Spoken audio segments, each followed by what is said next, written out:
to the Ultimate Beginner's Guide to Bikini and Bodybuilding Competitions. So real quick, before we dive in, I always like to show this transformation because a lot of women join in thinking, I can't do this. I'm too old. I've never worked out and done all these, these things prior to, I could never do this. And this is a great depiction of somebody who actually started competing in her 50s. Looking at these pictures, you would probably think that the ages were reversed, right? Like she looks more 50 on the left than she does on the right. But this is one of our clients in the studio, Tina Bauer. So this is her, I don't know, 4th, 5th show that she's done with us, but she didn't start competing until she was in her 50s. So I always like to say, don't, knock the dream just quite yet. It is totally possible, right? Yeah. Okay. Next up, we have this webinar is for you if you really love weight training and you're already training in the gym, ideally 3 or more times per week. This is great for you to already have that set foundation. If you're already eating whole foods diet about 80 to 90% of the time, we'll dive in a little bit more as to what that actually means. And then competing is something that you've always been curious about and you're tired of procrastinating. Anybody here that wants to, that will agree that that's them. That's often a lot of people. And then you want the truth about what it takes to be successful on stage. Cause we be telling the truth things over here. We do be telling the truth. Yeah. Move the screen over. There we go. That's better. Okay. So for those of you that are new, I know that some of you may not know us super well. So we're just going to spend a couple minutes so you know who the hell we are and why we are talking about this shit, right? So I am the boss bitch. If you found us on the podcast, Diane Flores, I'm an IFBB pro. I am the owner of Venus Fitness Studio and also the Goddess Body Elite competition team. So I've competed 16 times. Competition bodybuilding has absolutely changed my life. We'll talk about that more a little bit later. Worked with hundreds of women at this point, likely thousands at this point in 16 years. And I have a genuine passion for women competing the right way. There is a wrong way and there is a right way. Bodybuilding is not a healthy sport. It is an extreme sport. And that is one of the things we want to make sure you do take out of this is that it is not something that you should want to do just so you look like that all the time afterwards. Yeah. Right. So we're very adamant about making sure we do this in the proper methodical way. So that is my passion. And then I've definitely seen and done most of the mistakes that most people make in the competition realm.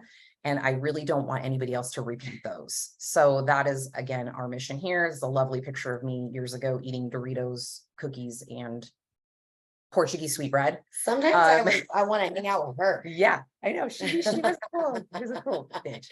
So that's my story in a very brief 2-second slide. And then we also have our co-coaches here for the team, which is Amanda Glitters here at my side. Hi. And then Miss Alicia, who's also here on the webinar.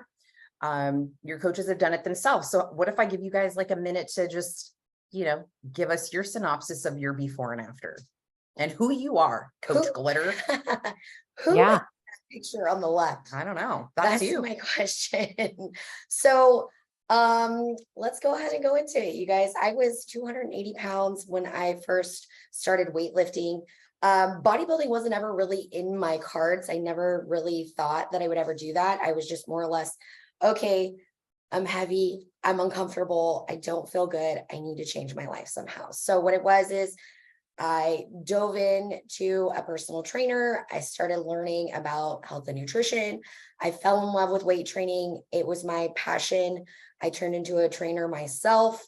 And then now I've left my 18-year corporate job to do this full time, and I could not have made a better decision.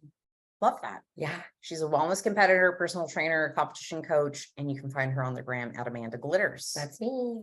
All right. Miss Okay. Alicia. Yes. For myself, I grew up an athlete. I was always doing different things like dance, competitive cheerleading, and just keeping super active. I found powerlifting, which I was weight training and I really liked. And then my body started breaking down and it wasn't as fun anymore. So I followed in my mom's footsteps, and everyone would always ask me, are you doing a competition? I'm like, no, I'm not gonna, I don't think I'll ever do that, you know? So I got wrangled into doing one, and I really haven't looked back since. So I really have made this my lifestyle, and I enjoy so much bringing it to other women and just going about it the right way, right? There's multiple ways to do it, but like the most healthiest way we can possible. And just teaching women to live in their power with being strong as shit. And yeah, just overall, mentally, physically, doing all the things. Love that. Wellness competitor, personal trainer, competition coach at Ish to Beast. Make sure you follow them on the gram. Always posting inspiring and fun things. So thank you for that, ladies. Let's move on. So today, what you will learn, we are going to talk about what the judges are looking for in a bodybuilding contest. That matters because that is what your end goal is working towards. It doesn't matter what you want to do. It matters what the judges want to see on stage. And I think a lot of people go wrong with their process because they just think they're going to train all the things and eat asparagus and tilapia for 30 weeks and then just show up and they're going to swoop because they look better than everybody they know. That's not the case. Okay. So we're going to talk about that. We're also going to talk about the type of training and cardio and nutrition that you can expect to need to do before, during, and up to your show day. So the types of training that, you know, that is going to elicit those results. Then we're going to go into a contest prep timeline for you to be ready. And I have a case study to kind of show you how this works, like how we map this out for people. We'll talk about supplements briefly. We're not going to like deep dive into that. We'll go into stage presence and the overall look. That's Amanda's going to take that over. That's one of her favorite topics. Then we'll also get into the mindset, the mental preparedness needed, the costs, and the post-show recovery period.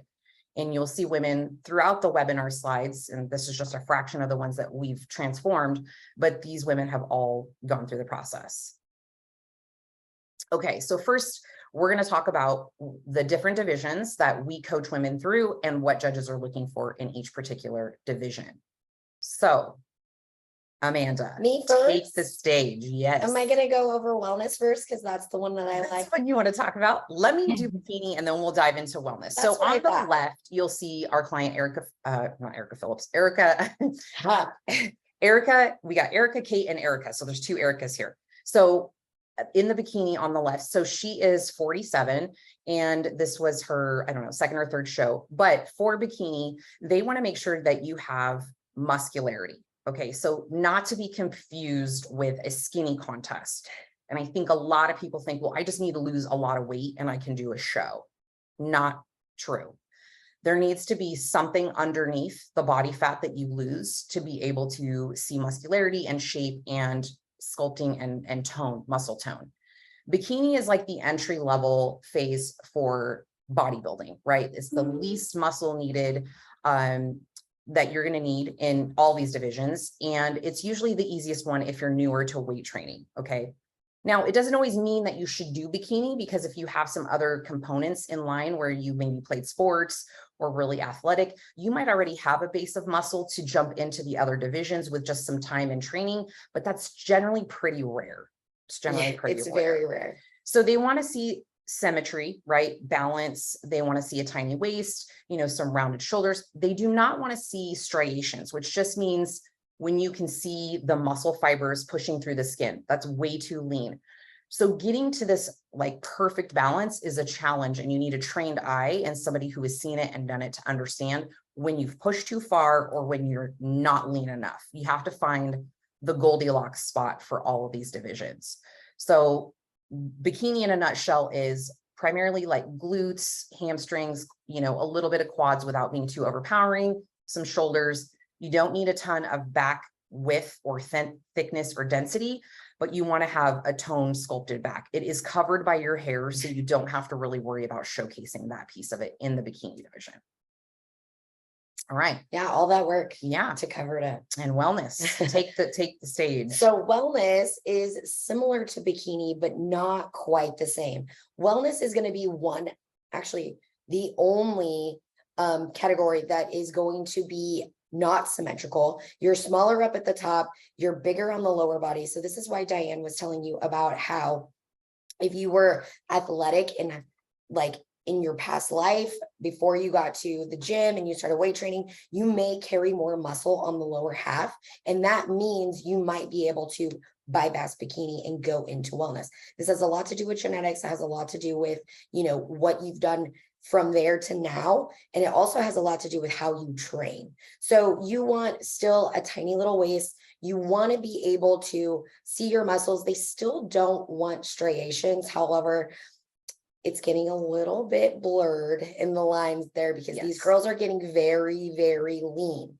So it's borderline the leanness of figure, but we're still in wellness. So big quads, big glutes. However, you can't be bigger on one or the other. Your quads cannot be bigger than your glutes. Your glutes cannot be bigger than your quads. You definitely still want a really nice upper body. It's somewhat of an X frame, but with just a little bit of a smaller top half, just because you need to be able to showcase that lower half as being the money shot.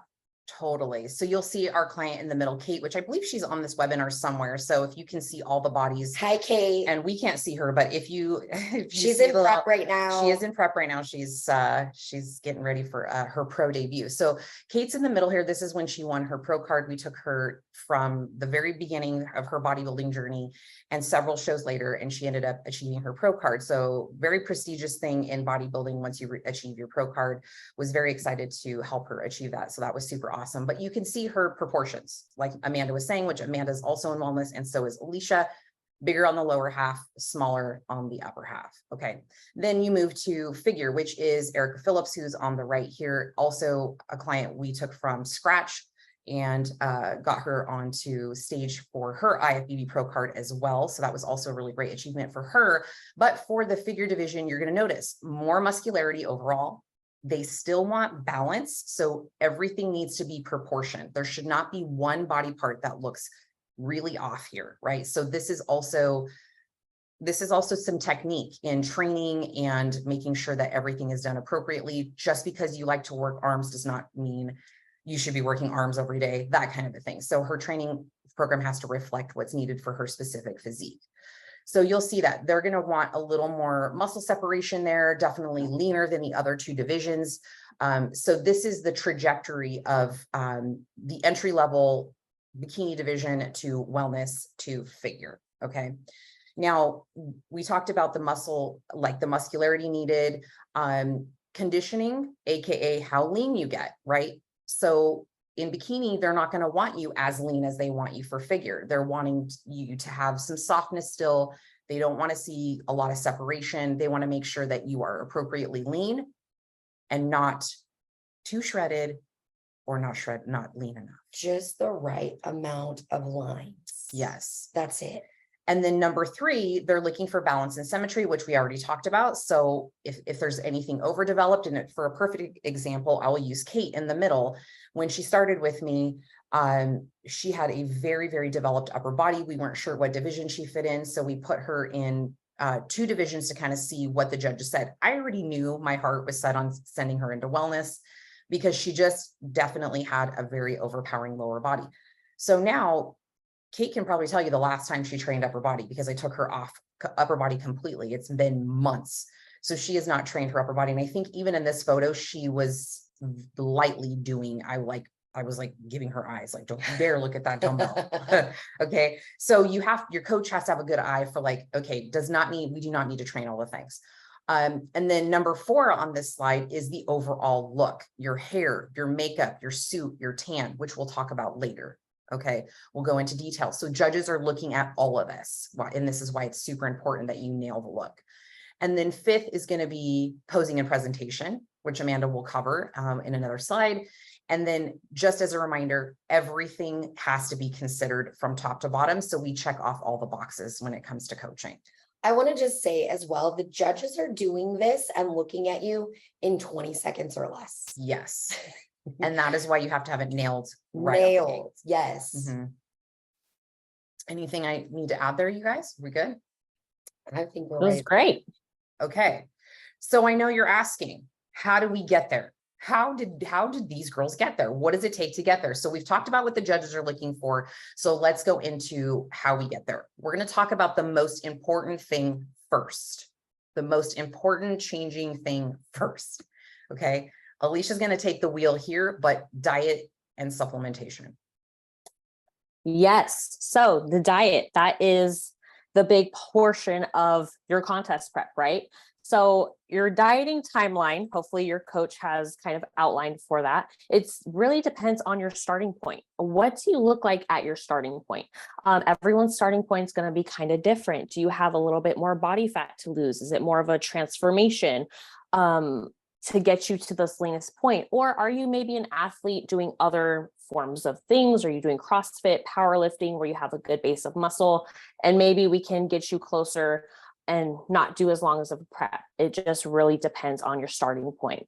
And then needing enough time, absolutely. So we want to be able to feed you and have refeeds that are necessary. Refeeds are just a way to bring down some accumulation of fatigue. And so you want to have enough time prepped and prepared in your timeline and not rush it. So then that way you're not killing yourself more than you need to. Okay.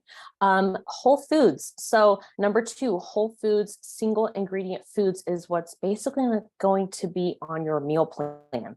But that's what we want you eating. There's no room for processed things. Processed things lead to unstructured results, right? We want predictable results. So you're going to be eating whole foods. And then number 3, you could be eating 4 to 6 meals per day, every few hours. We want to make sure you're getting adequate protein throughout the day. So we keep your muscle mass happy, and not just because we think, oh, it's just good to eat every few hours. No, it's so we keep your muscle mass happy with that protein. And so also you don't get hangry either, because no one wants to be hangry. Okay. Also, another thing in here is number 5, your meal plan is more predictable than macros. Okay. Macro counting is great. There is a time and a place for that. Even in macros, your foods that are whole foods, single ingredient foods, they're going to create more predictable results.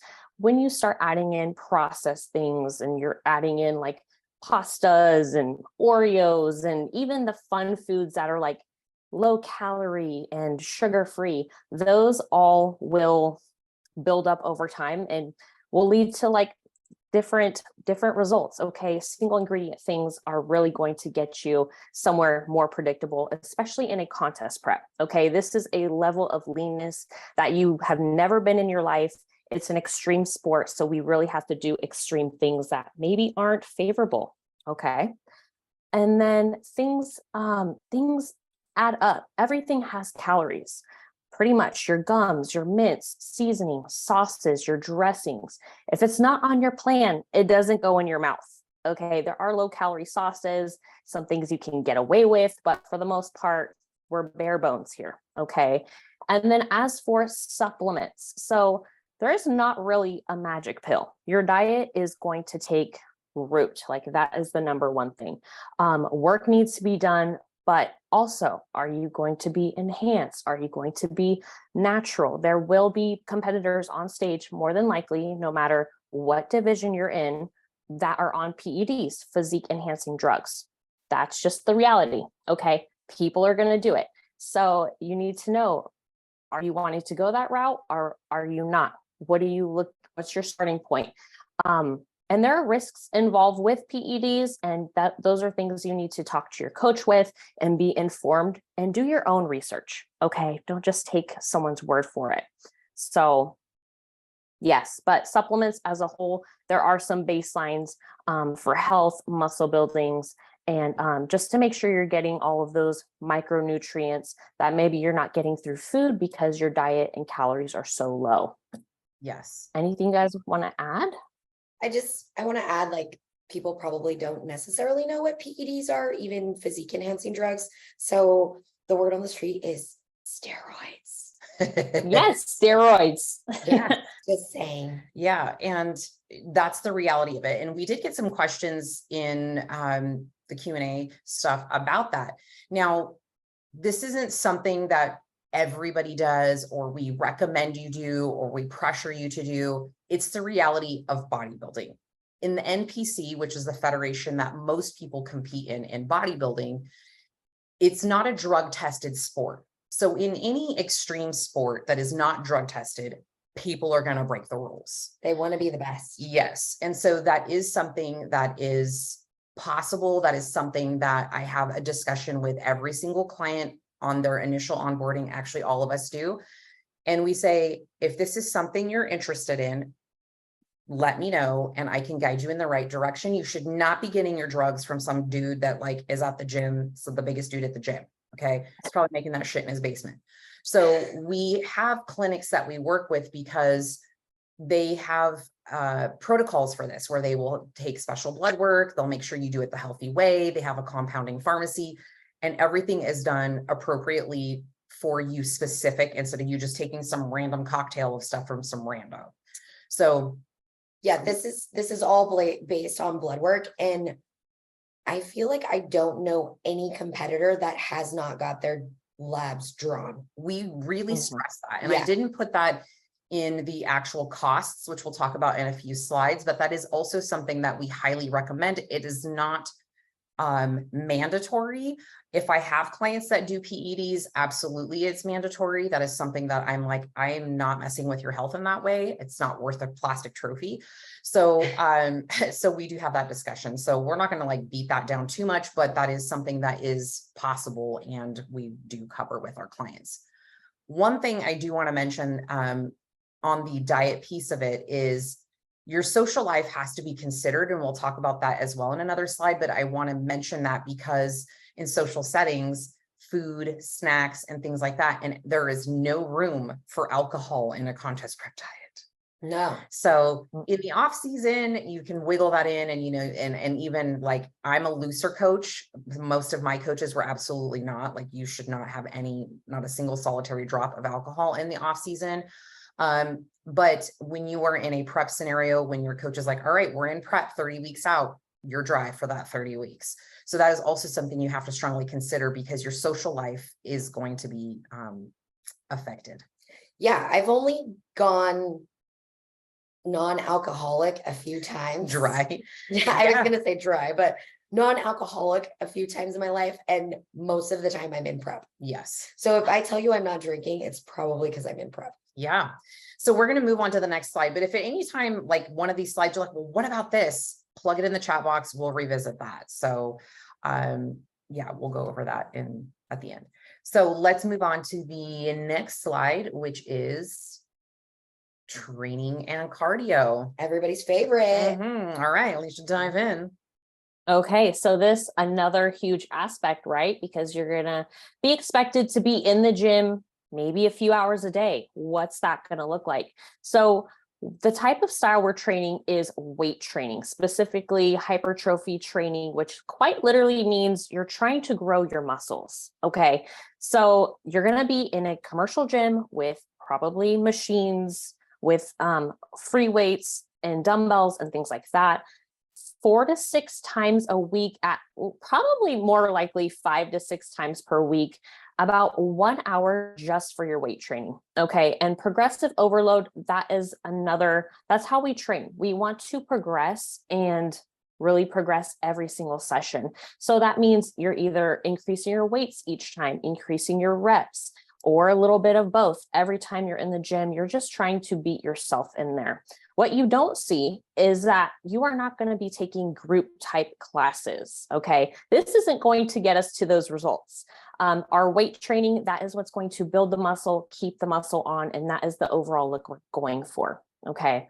Muscle groups. So what division are you in? You need to be training according to that division. Figure training is going to look a lot different than if you're in the bikini division. And then what body parts are you needing more attention in? Once you specified what division you're thinking of or what the look is that you're going for, the body parts you need more attention to, that's what you should be training. Okay.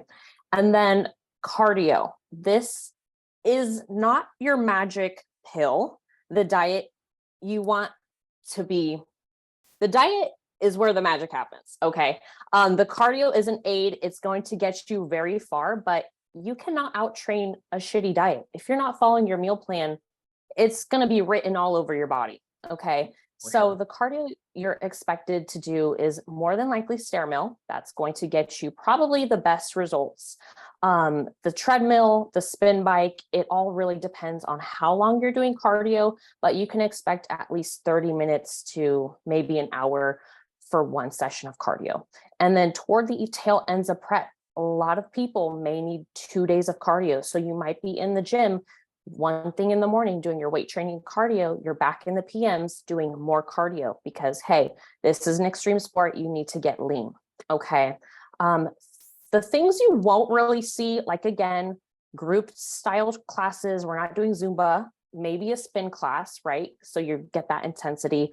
You're not going to do tiny light dumbbells. We're not doing that. Okay.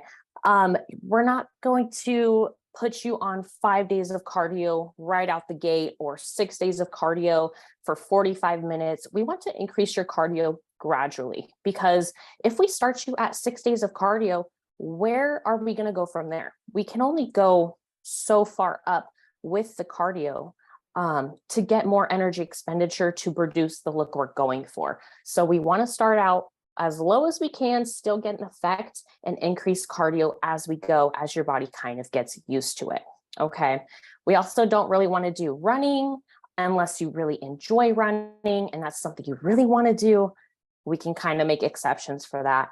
And yeah, what do you guys think? Yeah, just on the group type classes, I know like we will generally have some girls do spin. Mostly it's going to be our wellness or figure girls because there is some more resistance component to that. It's a little more taxing on the lower half. And you can build your legs really if you are working intently in spin, not necessarily build them like you would weight training, but you can keep some density and size in your quads. And to Alicia's point, we see this often, or at least I've had clients and athletes, I don't know if you guys have this, where we tell them they need to do a specific amount of cardio and they don't listen and they want to do more because they're like, oh my God, I have 25 pounds to lose. I need to just do more right now. Trust your coach. Yes. There is a reason why. Now, I have taken on clients, new clients, who maybe had 10, 12 pounds to lose, and I could easily make that happen in like a 16 or 20 week prep if we're like really diligent, but they're coming to me already doing 6 days of cardio, like 4 Orange Theory days and like 2 days of like running for 45 minutes. And they're eating like 1,300 calories. I'm not going to put you in prep. There's nowhere to go from there. There's nowhere to go. There's nowhere to go. So that's why this is such an intricate sport, is because we have to consider each individual. That's why you won't see a lot of like group programs or like a DIY bodybuilding kit that you can download online. You'll get far with it, but again, everybody's so individual that you have to take the person's set point and their start point into consideration before you strategically plan out their plan and their program. I think it also goes to show like doing a little bit of an off season or an improvement season with your coach before you go into prep is a really great way to start. Because if you're one of those people that are doing 6 days of cardio, you're eating 1,300 calories and you're like, okay, I want to prep. I'm like, okay, well, we need to reverse you out first. You need to stop doing so much cardio. We need to kind of recomp your body, let your adrenals catch up, and give you a little bit more food, because other than that, only thing that happens is either cardio gets more or food gets less. Yeah. And that's not a fun place to be in. And honestly, it won't be a good look. It won't. You'll look like a melted candle, and y'all know how I feel. Y'all know how we say that. Yeah. And then just to recap on the weight training, it depends. Everybody's a little bit different. Some people, if you have a lower body session, it could take you an hour if you're by yourself, an hour and 15 minutes. If you have an upper body day, you can knock it out if you're a bikini girl in 40 minutes. And then your cardio, like Alicia was saying, 2-a-days, sometimes we have to split that up. If you've been fucking off on your diet, if we've had way too many plateaus, if you had some social things happening and your body weight's all over the place, sometimes in the last 4 to 6 weeks of prep, we might be like, okay, we aren't lean enough. If we're still going to target the show, you're going to have to do 2-a-days of cardio, which means you're going to have an AM cardio, your weight training session, and a PM cardio. And we don't want you smashing that all together at once. No. Because you need food in between there to I'm like, sustain. Who's done 2-a-days? Yeah, definitely. I have. All right, moving I on have. about the diet, the supplements, the training, the cardio, and now we're going to move over to a contest prep timeline with a real client. So I'm going to let you just kind of absorb that for a second. You'll see my client Claire. I've only met this woman once, which FYI, most of our coaching is, we don't see most of our people. We have a studio in town, and even I don't see those people because I'm never training clients anymore. But Claire is in Delaware. So she started with me in 2022 at 215 pounds. Okay. Didn't really have any history with weight training. And I said, we're going to need to build first. And she's like, okay, but I have a lot of fat to lose. I don't care. We still need to build muscle, and your body is going to change shape. Where there was fat before will now be muscle, and the scale will move in time.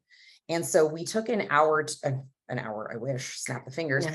We took a year to do that. So you'll see in the left-hand corner in the red suit, that was in January of this year, and she was 174 pounds. So we lost a significant portion of that in a year while she was also building. Okay. There were diet breaks in there. There were calories that were at maintenance for a while. And so her nutrition, she was not dieting for the whole year. She was definitely managing her nutrition and wasn't eating haphazardly. And we programmed things in there for her, but it needed to be methodical because I wasn't going to try to just diet her all the way into April of 2023. That's unrealistic. And she probably could have knocked out a chunk of this eating asparagus and tilapia for like 6 months straight, but she would have had a ton of loose skin, and she would have not had the beautiful muscle and shape that she ended with in April. So it was methodical. So when you are building, you have to think about how long have you been lifting, right? So when I do physique assessments, which are basically your application to join the team, if you are planning on doing that, I need you to be very specific about your training history, because that will tell me, okay, then under your body fat, we probably have some dense muscle under there. If you haven't been lifting and you're starting from scratch, then you're a blank canvas, and we need to get you to build for a little bit. So ideally, you've been training for about a year at minimum if you're looking at entering the bikini entry-level competition world. At least a year, 3 times or more per week in the kind of realm we're discussing, right? The training that we were talking about, you're going to be in the weight room with machines and all those things. And it's important that you have that as a baseline, because it's not a skinny contest. I can get anybody skinny. I can get anybody skinny, but that's not what bodybuilding is looking for. We're looking for muscle, shape, tone, and that's not going to be just getting you super lean. The second component is we went into the shred mode. So with that, when we look at the client, we say, okay, this is where you're at, and this is where we want you to be. Now, when it comes to stage weight, they're not weighing you. Okay. There's nobody at the show that's going to be like, get on this scale. We need to make sure you're this weight. They check your height. That's all they care about. As a coach, we're looking at what is the common bikini or wellness or figure athlete at your height coming in on weight-wise on stage looking the part. Okay. This is what we take into consideration. And so we have to reverse engineer that based off of your starting point. Okay. Our weight loss targets are generally at 0.55 to 0.65% per week when we're in that shred mode. We don't want you dropping a ton of weight every single week because, say it with me, melted candle. Okay. Yeah. We don't want that. So we want that at an appropriate rate. And that's why we like to do it over a longer span of time. So that way you're not, again, looking like a melted candle. And we can have some weeks where if you have a plateau, something happens in your life, you get sick, somebody, at work quits and you're working overtime and you can't get to the gym. We have some buffer room in there for fuck ups. Okay. Let me just to put it bluntly. All right. So we like to have at least 30 weeks with a new client to make sure that we get you ready on time and we coast in that Goldilocks spot. You're not too lean. You're not, not conditioned enough. This also gives us time to do things like Alicia mentioned, which is a refeed, which is just a fancy way of saying, we're going to give you more food. Okay. Yay. We're going to give you more food because it is ludicrous to think that you are going to diet hardcore for 30 weeks on 1,000 calories and not want to punch a baby. Okay. So, I mean, I you probably feel like will if you wanted me to anyways. do that for a week, I probably would feel like that. Yes. Oh yeah. It has to be done methodically. Now, we like to take you into a 30-week prep if you have 20 or less pounds to lose. And hence why starting with a coach early, because people are like, I'm just going to wait till I lose the weight first. And it's like, no, no, no, no, no. That's a fool's game, because bodybuilding is not a skinny contest and you need a coach to map the process out for you. So when you do get lean, there is something underneath the body fat that you've built. So super important. So this is Claire. Like I said, she started at 215. We spent a year building and recompositioning her body, dropping body fat. We took about 30 weeks to shred her down, and then she came in at 155. She's 5'11". So that is something you need to consider. If you're like, oh, 155, I'm 160, I could do that. She's 5'11". She's almost 6 feet tall. So with her, we wanted to push for a little more leanness. We didn't quite get there, but she was like, I don't care. I want to do this show anyways. I lost a tremendous amount of weight. This was a big transformation for me, and I was super proud of her. And I was like, let's go. So this is how we kind of formulate that. So this is a transformation that took a lot more time because she was at a higher body fat percentage and a higher scale weight than ideal for a contest prep timeline.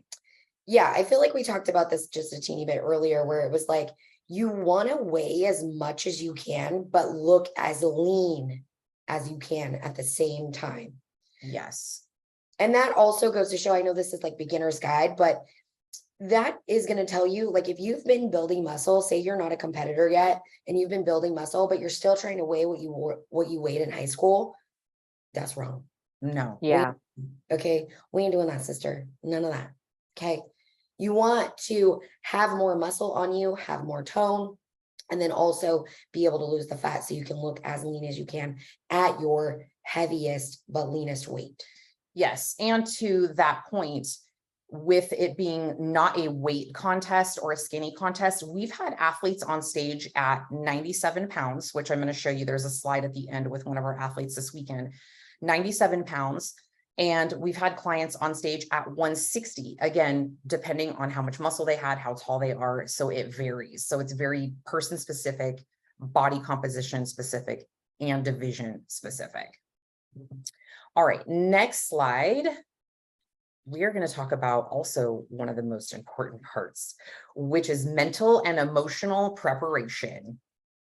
And this is one of Amanda's little clients from the East Coast as well. I love her. She's so cute. We got to meet her once. Yeah, in Boston. In Boston. Mhm. Okay, so mental and emotional preparation. So it might sound like you're doing all the things already, right? You're like in the gym, weight training, you're doing cardio. You might be like, sign me up. I'm ready to put my body through this thing. But what most people don't realize is the toll competing takes on you, on your life in general, on your mental, emotional, physical body, right? So this is really a solo sport. Yes, you're going to have a coach, but coaches are not there to like hold your hand and do everything for you, right? You have to be motivated and disciplined along the way to carry out exactly what your coach is telling you. Do you have a support system? Is your husband on board? Do you have a boyfriend on board? It is not going to be helpful if you have to come home and there's people eating McDonald's every night, okay? Because guess what? Your food is not going to contain McDonald's. How important is your social life? Are you going out?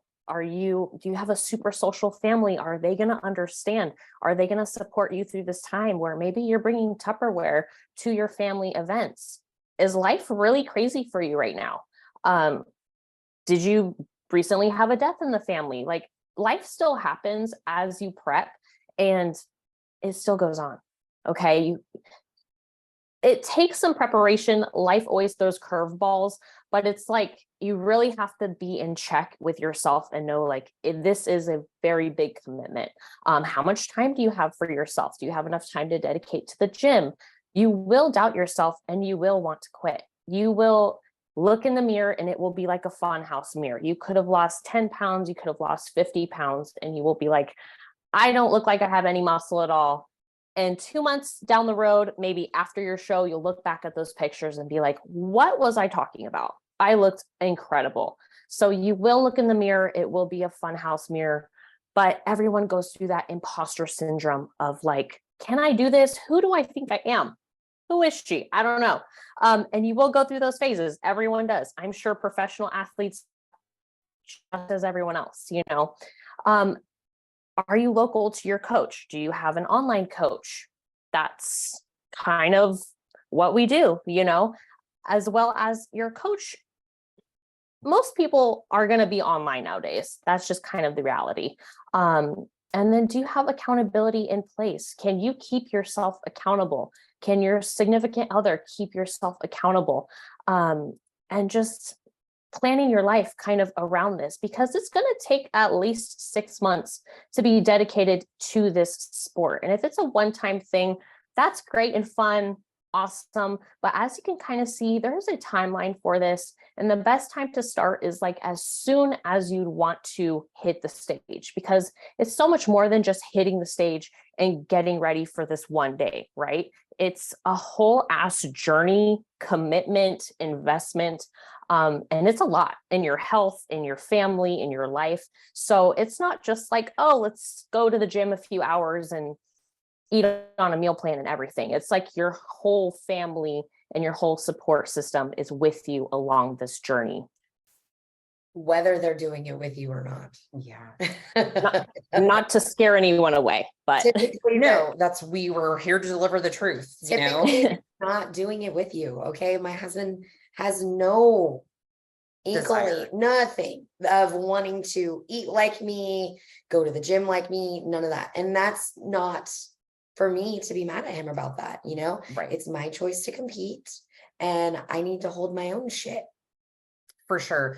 The other thing too, that I wanted to also make a point to is if you have a history of disordered eating, that is always a red flag for me as I'm looking over intake stuff for these physique assessments, because this is not going to fix your disordered eating. It will in fact make it worse. It lights it on fire. So Yeah. that is something you have to know about thyself, right? If you've had treatment for it and things of that nature, that is beyond our scope of practice or any bodybuilding coach's scope of practice, unless they have specialty in it.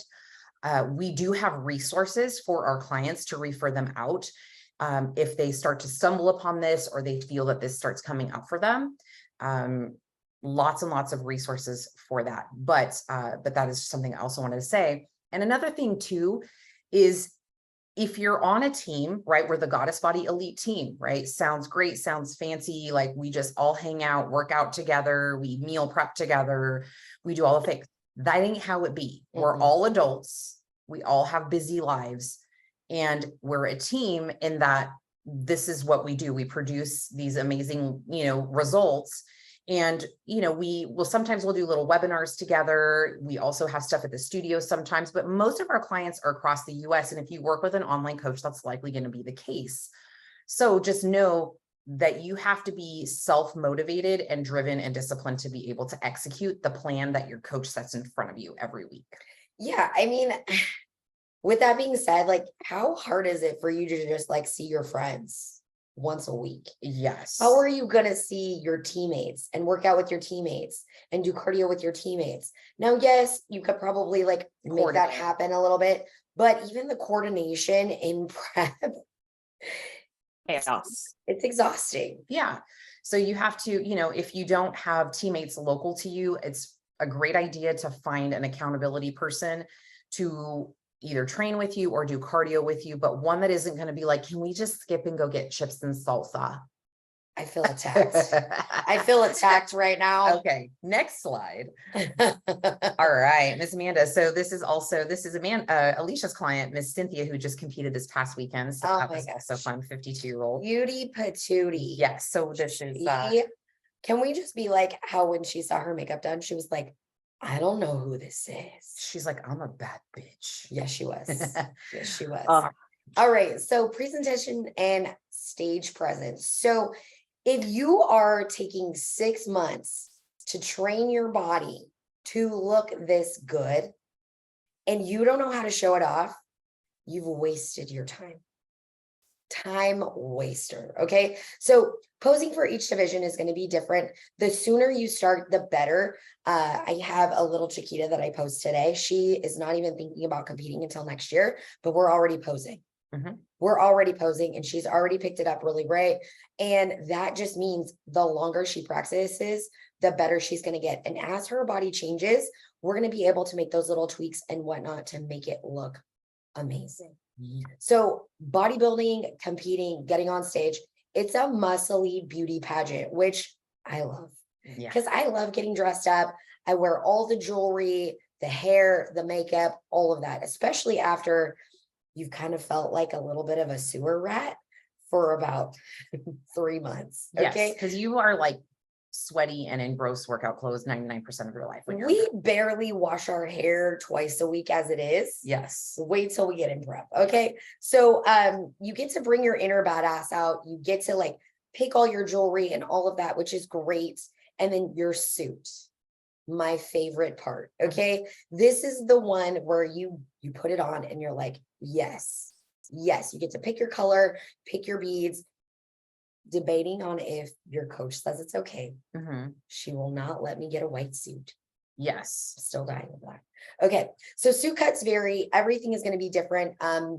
It's always very high up on the hips, like your 80s waist. I know that probably sounds weird, but you want to just make sure that you're getting the suit that fits you well and fits the category.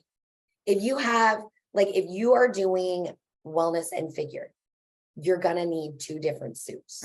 They're not going to go and cross over and work for both. Okay. You're also going to need posing for 2 different categories, if that's the thing. So that's what we did with Kate back in the beginning, right? She was figure and wellness, but our heart won and wellness won. So that's where she's at now.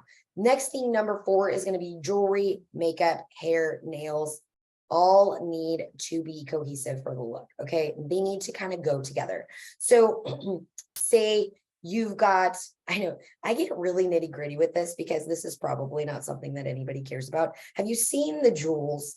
Some of them are just like silver and they shine. And then some of them are like that rainbow shine. Yes. It's called an AB. AB crystals. AB crystals. Okay. That is a big difference on the way things look.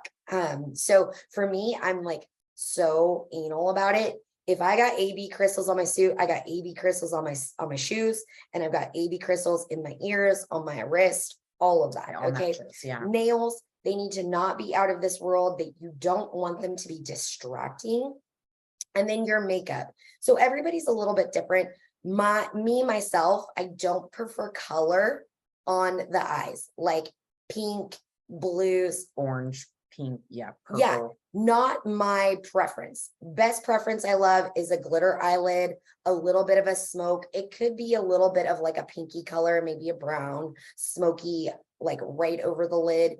But that is going to be a whole nother part of what you're going to be doing. And if you cannot show it off in the best way, looking cohesive, it's going to look off. Okay. So number 5, winning physiques suffer not displaying properly. Take this part seriously. So that means you should ask your coach. If you have a coach and you're not sure, like for me, whenever I was like, hey, this is my makeup I want. What do you think, coach? Find a picture. Don't just go to your makeup artist and be like, okay, do whatever you want. Please don't do that. Please don't do that. Okay. Make sure that you have the right shoes, the right suit. If you like, these shoes either have like a little baby platform or no platform. Okay. These are not the pole dancing shoes that we used to use. Okay. No. So it's all very tailored to what you're going to do. So number 6, this part should be fun. Approach it with excitement and not with dread. Okay. So this is the part where I go either wherever I'm going to go buy any of my jewelry and I'm looking at it. I'm like, okay, which one do I like better? For me, I'm crazy. I bought like 3 pairs of earrings. I bought like variety. I needed to know. Okay. So the better that you can show off your presentation, your posing, all of that, is going to make your muscles look even better. Yes. And I think people underestimate the importance of this part of bodybuilding because they're like, oh, that looks easy. You just walk around in heels and parade around and show off your muscles. I'll tell you. No, bitch, it's not that easy. Okay. The hardest thing to do is walk in those heels and make it look effortless. I see it on girls on stage every show. And I'm like, oh, you didn't practice your walking. So super important that you work with somebody who knows what they're doing for the division that you're competing in, because your body needs to be displayed appropriately. And sometimes if you're trying to hide certain flaws or, some body part isn't exactly how we want it to look, the day you get on stage, we have creative ways to draw attention elsewhere with posing and make sure that you are displaying that properly. Yeah, I mean, you need to feel your best and look your best. And I think what we usually tell girls is you need to become Beyonce. Okay, maybe Beyonce is not your girl. Maybe you're Shakira. I don't know, whoever you want to be. Hips don't lie. Exactly. So you literally take on a whole nother persona when you hit stage. Now, I'm glitter on stage. It's just the way I be. But you guys know I'm over the top. Okay, so it fits. If you're kind of like a quiet girl, you don't really like get loud, you're not very sassy unless you're like provoked, you're going to have to probably take on a whole new persona to be able to get out there and Beyonce your ass across the stage. Look at Alicia. She's like flipping. I don't know if you guys have seen Alicia's posing videos, but a bitch gets down. Okay. She be like feeling herself. She be making it happen. Hair flips and all. Yes. This is the time you are supposed to be extra. Oh, so when I do it on an everyday basis, it's not right. I mean, it's cool every day too, because just we are who we are. But if you don't bring that out every day, this is where you do. One last thing I want to say before we move on to the next slide is the tendency is that girls want to pick their favorite color. Oh, I really want this peach. I love this white. I love this leopard print. I love that suit. I always encourage people to stay away from trendy suits. Yeah. Weird, trendy, weird patterns and just things that are just off the cuff. I always tend to go with classic looks for all the things: hair, makeup, jewelry, nails, suit color. Look at the top winners in the top bodybuilding shows who are winning the Olympia, the Arnold, all those bigger shows. What are those top 5 girls wearing? That is an indication of what is in for the season. Okay. Yeah. Sandy, even at this last show, she was saying that everything was looking like blues and greens, which I feel like the last show it's purple and blue. So blue's a great color to put on your body when you're tan like that. Yeah. And we will help you with that. We usually want to see what your suit looks like and color and all that. Not usually, I do. I'm like, what does your suit look like? Send me samples. November, 16 weeks out. So my girls are like, hi, you need to go pick your suit and I need to see it before you buy it. Yeah, definitely. Okay, next is after you step off stage or off season, which is what we call it when you're not competing, is the post show. What happens post show? And this is one of our clients in the studio, Miss Danielle. So she's been working with me for 3 years. So she started with me. This was her day 1 on the left. And this was her show last month. Her second show. So we took some time. She was post baby on that left picture there, but crushed it. Yeah, she's great. All right, Miss Alicia. Okay. So post show, I mean, when you're in it, you're in it. You're only looking at your show date, right? Like you have that one date planned. Everything after that doesn't matter. It's like you're just trying to survive until that day. And then post show, things are happening. You still want to continue your coaching because this is a very fragile time. Your body is in a very depleted state. Perfect word, sister. Yeah. What'd you say? Fragile was a perfect word. Mm-hmm. Very fragile. Okay. So after show, you can have your fun, like go out to eat. Maybe the next day you go have breakfast. And then pretty much on Monday, you're back at it. You are not going to let post-show goodies just spiral into weeks on end. Okay. You want to stay with your coach for 8 to 12 weeks. That's another 2 to 3 months because the recovery period is super important. Your body is in a very depleted state. We need to get you back to optimal levels and not gaining a bunch of body fat, letting your hormones continue to tank and just let you completely go down in the dumps for your physical and your mental state. Okay. We're not going to try and maintain this stage physique. We're going to recomp, and you're going to look better than when you started your initial contest prep. You will, if you do this right? You do this in our methodical process that we have, but you're not going to stay that stage lean. And then we will calculate a healthy off-season weight. So your set point will kind of come naturally. We'll get you eating foods you like and love. You'll continue your cardio, but it'll all become backed off slowly, and you will kind of set at a certain weight and then continue to progress, put on more muscle, and maybe plan for the next show. Okay. So we can do something like get the judges' feedback. So for Danielle here, we can send her photos to the top judges and say, okay, what do you think could I improve on for my next show? How can I get a better placing? What would you say? And they can say anything based on your physique, based on your suit, based on your tan, like they will give you it all. Okay. So what do you do with that? You get back in the gym and work on your weaknesses. Chances are, coming off that stage, your coach will already know what you need to work on, especially if it's your first time getting lean. There will be things you need to work on. Your first show, you shouldn't expect to go win the whole thing. No. You shouldn't. You should go in, expect to just be immersed in this whole journey and let it be for what it is. Have no expectation. Okay.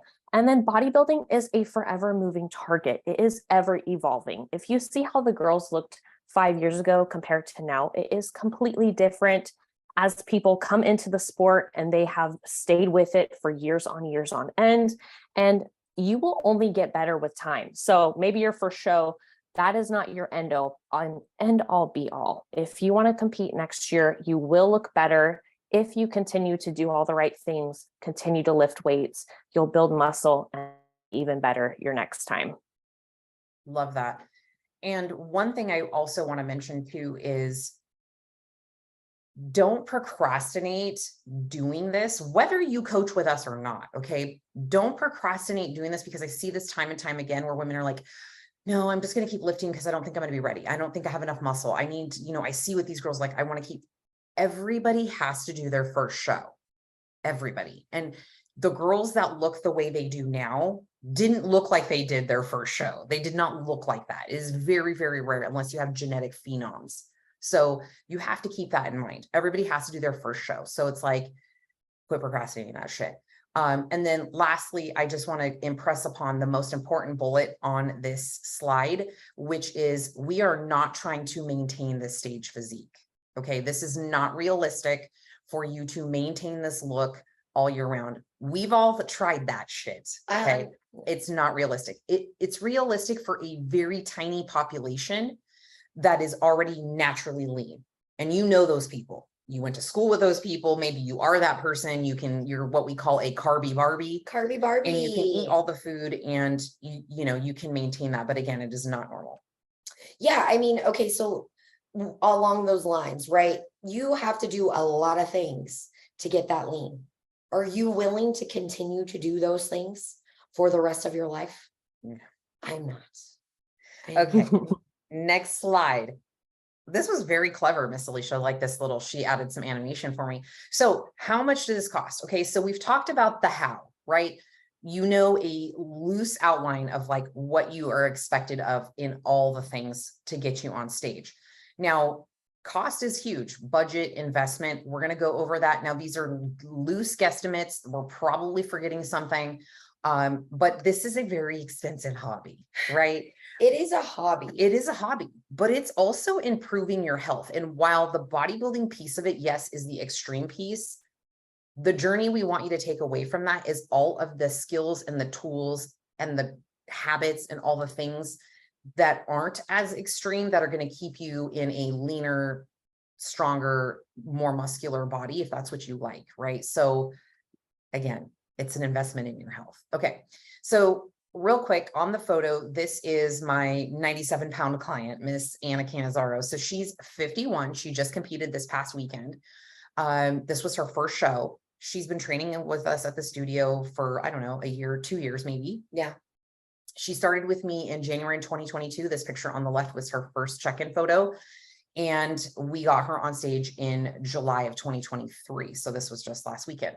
So let's go over some rough costs. So coaching, right? Coaching for the most part for bodybuilding in this industry is all done online. It's very rare that you're going to find an in-person coach to work with that has like what we have at Venus. I think we're kind of like this special little place where we have like a studio and we're like a one-stop shop. That is not generally the case. Most of the time your coach is going to work online. They probably don't have a brick and mortar business. They have a laptop and they just work from home. Now, the duration of your coaching is going to largely depend. And that's why I put these into two categories. You have recurring costs and then you have one-time costs. Okay. How long you need your coach is going to depend on how much you spend on coaching. When is your show? How much time does your body need to get stage ready? So for some girls, this could be 30 weeks. In this case, you know, you've seen these slides. Some of these girls have been working with us for years, right? So it's just definitely dependent on that. But the going rate right now for online coaching is going to be anywhere from $300 to $500 a month. That's pretty average. I paid $800 a month for my coach last year. So it goes up. Okay. But this is generally for NPC, entry-level bikini athletes, wellness figure, whatever. I would say just along the lines, since we're here, just be careful if you're getting somebody that's a coach that's underneath that, because that's lower pricing than that. You're going to get a Walmart coach. Walmart coach. Ain't nobody want a fucking Walmart coach. And Walmart is going to make you look like a melted candle. Yes. Because I get those clients. They come to me and they're like, my coach gave me this help. And I'm like, oh, well, we got to start all over. We got to scrap that and start over. Yeah. So then you have your posing lessons, right? Again, we are a one-stop shop in that we offer at the studio, but it's a separate thing from coaching. It's another cost. Because it's a separate skill that we all had to craft and learn and hire our coaches and take workshops and study the sport and spend hundreds of hours refining, right? So you might have a posing coach. You might have a competition coach. So you might have a personal trainer, right? We offer personal trainer where we're at. So these are things to consider. You're going to have a gym membership or a personal trainer. And I like to akin this very much to pro sports, right? So if you think of like the NBA, the basketball players, right? Yeah. They have a strength coach. They have a conditioning coach. They have a strategy coach. If you think of the baseball players, they have a bench coach, a pitch coach, an offensive coach, a hitting coach, a coach for the coach's coach, right? So they're all specialists in different things. So again, because this isn't just a like, let me get skinny contest. This is a serious, not serious, but a serious sport.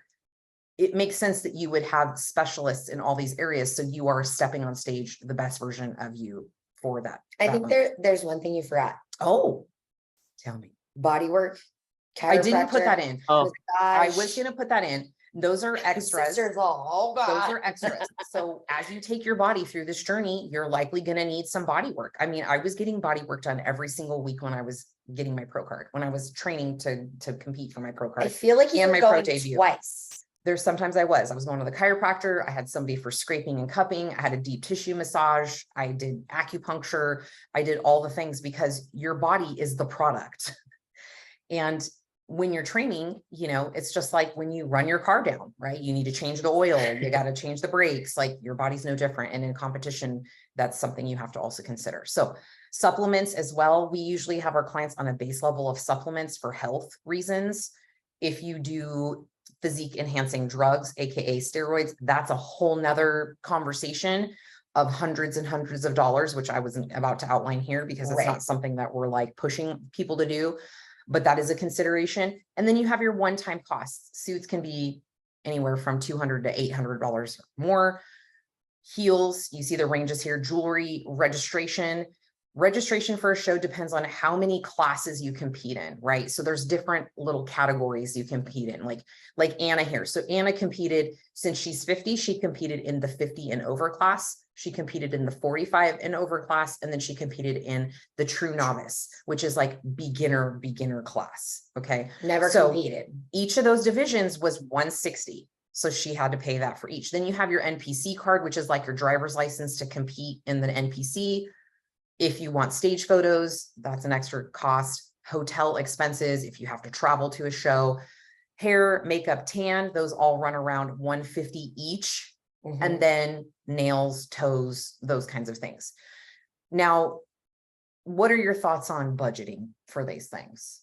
Like as far as where you can skimp, because I'm going to tell you, you should not skimp on coaching. And I'm not saying that just because I'm a coach, but you should not skimp on coaching, not on your posing lessons. And you should find a good personal trainer if you are going to go that route, unless you're already pretty skilled with training and you can handle that on your own. Yeah, I mean, I think your suit, you can always buy this secondhand.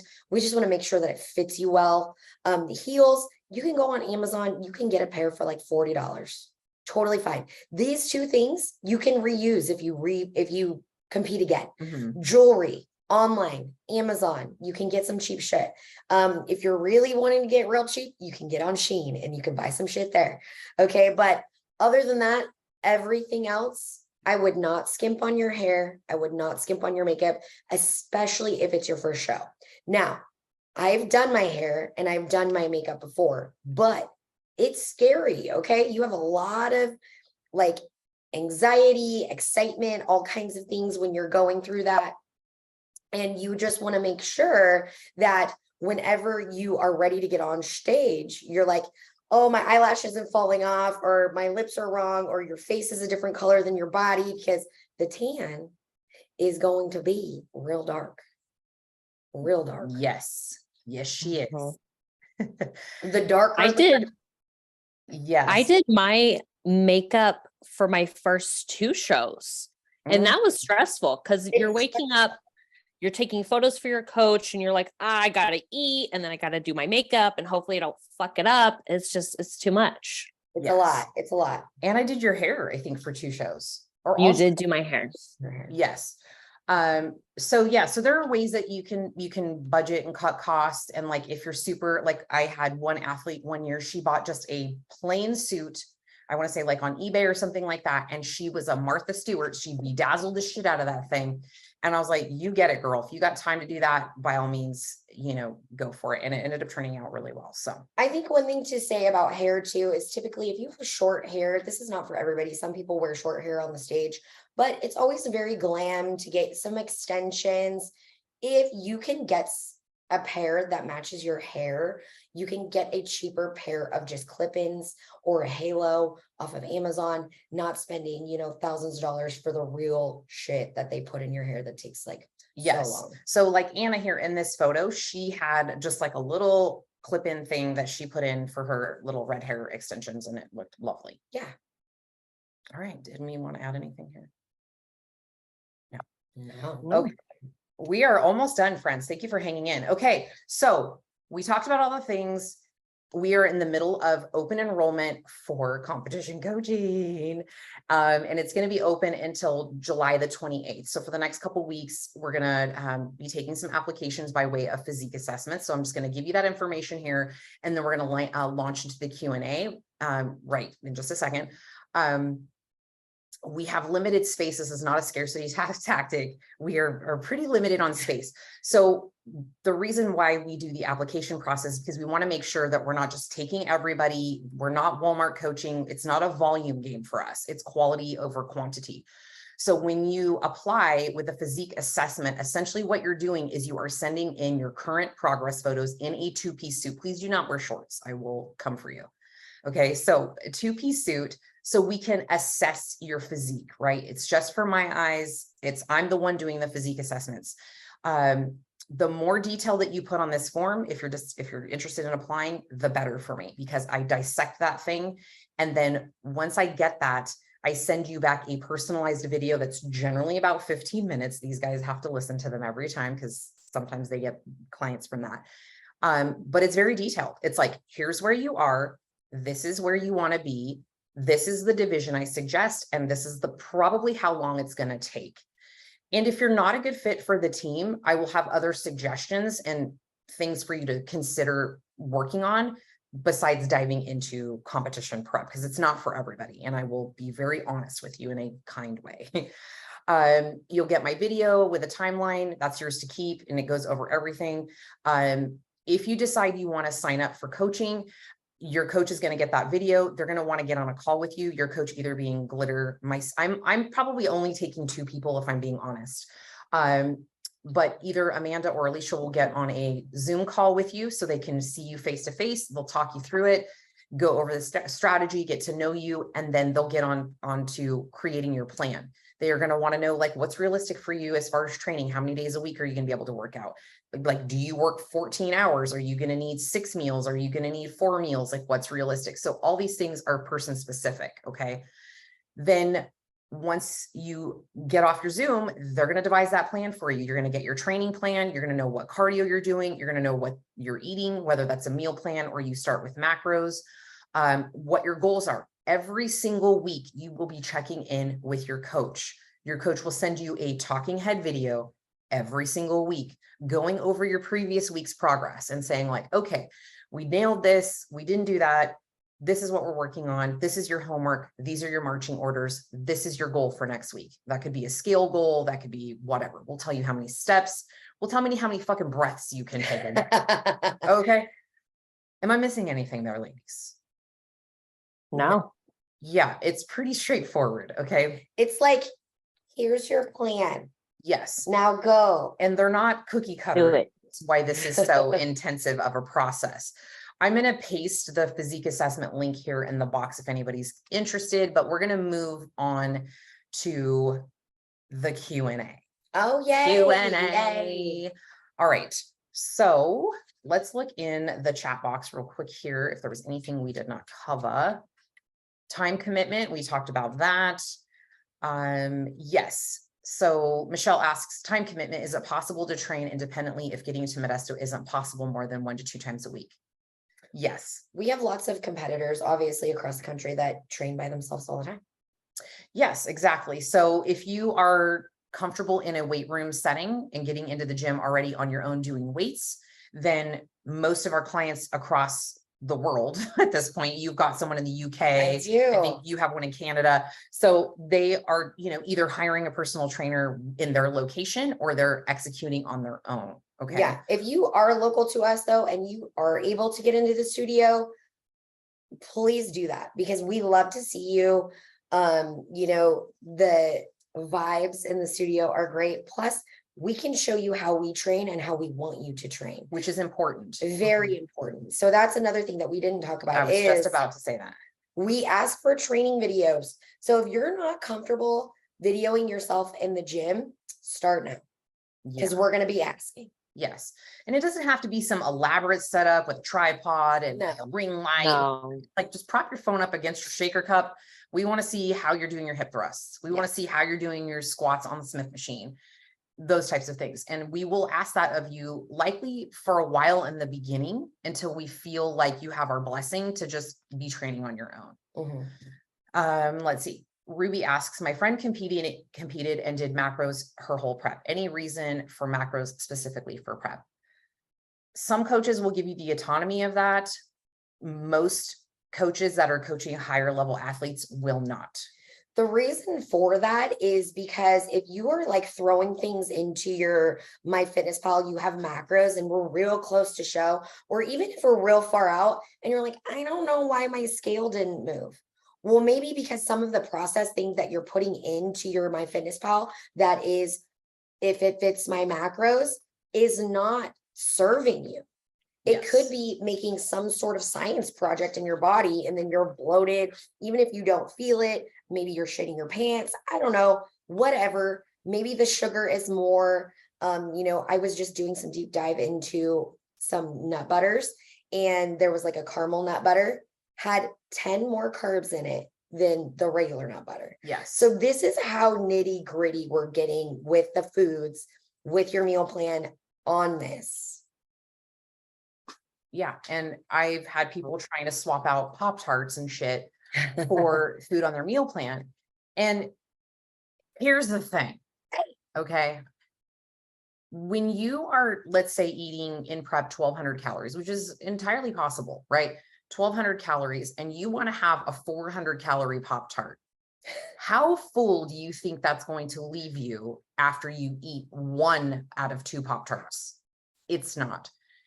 I'm going to want you feeling satiated, not having cravings, not introducing weird processed foods into your system when you haven't been eating gluten and tons of sugar and your body's like a little sponge. So that's why we don't do macros when you are in a contest prep scenario like that. We will give you autonomy over like a lean protein. So do you want chicken breast? Do you want turkey breast? Do you want fish?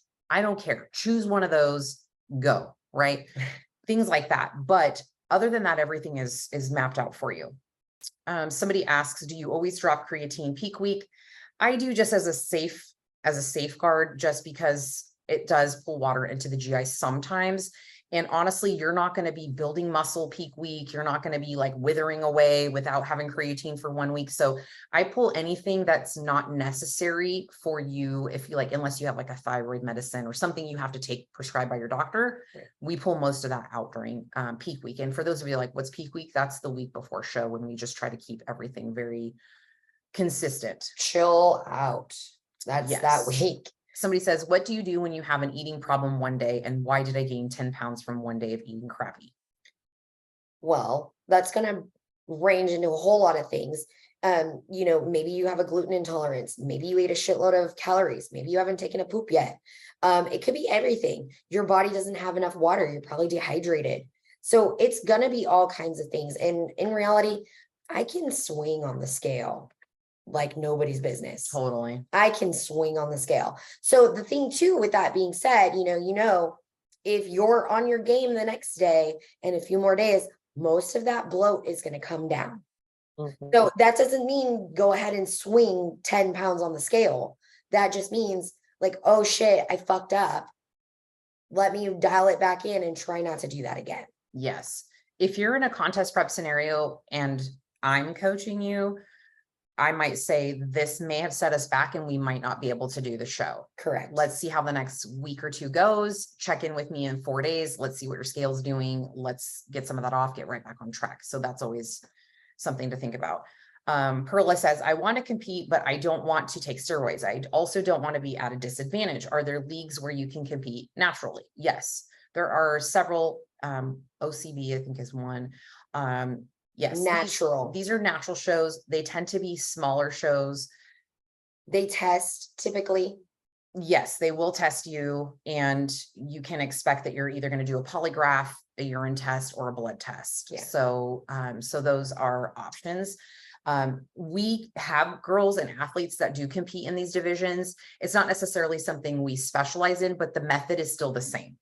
Right. We still got to get still you getting lean. We still have to get you lean. You're still posing. You still got a sparkly bikini. You're still training, all of that stuff. Yes.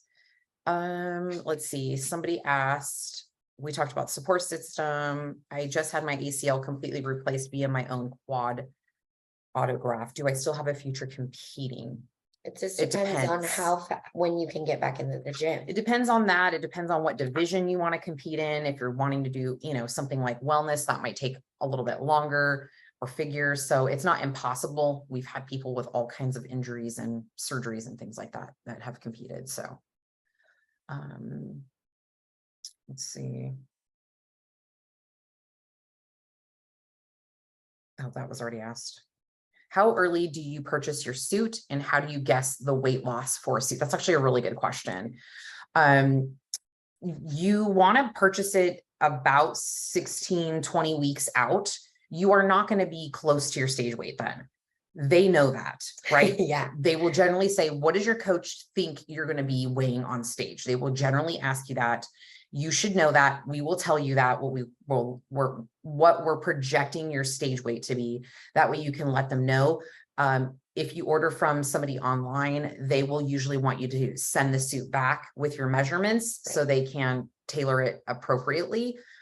You can also take it to somebody locally and have that done, but that's an easy peasy part that we. Yeah, if you guys want a really good depiction of that, you can totally go to my Instagram and there's a picture of me in like a pink top and a green bottom. And I was nowhere near ready for that show yet. Yes. But when I came back to her, she's like, oh yeah, you did good. And I was like, oh yeah, yes, this is what we do. Teresa asked, could you share the name of the bikini vendor that you use that is located in Santa Rosa? Yes, that is Toxic Angels. Do we still have a coupon code? Yes, I can link that up. That'll be in the show notes because this is also going to be a podcast. Yay. But yes, and I believe I think my name is Diane. the code and it saves you like 15% or something. Yeah. So you can totally do that. Yeah, Right. if you were in California and you have a chance to actually go and try on suits, you should. Definitely. Just because it's fun, you're going to see what color looks good on you. You're going to see all of the different ones instead of just looking at them online. Because there is a lot of different things that go into it. I'll tell you one thing about your suit that I didn't really realize in the beginning is that you can pick a color fabric, but the jewels on top are going to dictate what color it shines on stage. Yes. So the jewels can completely change the look of the suit.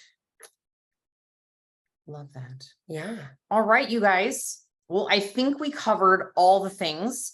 Hopefully this was helpful to you and you learned something about our crazy world in bodybuilding and competing.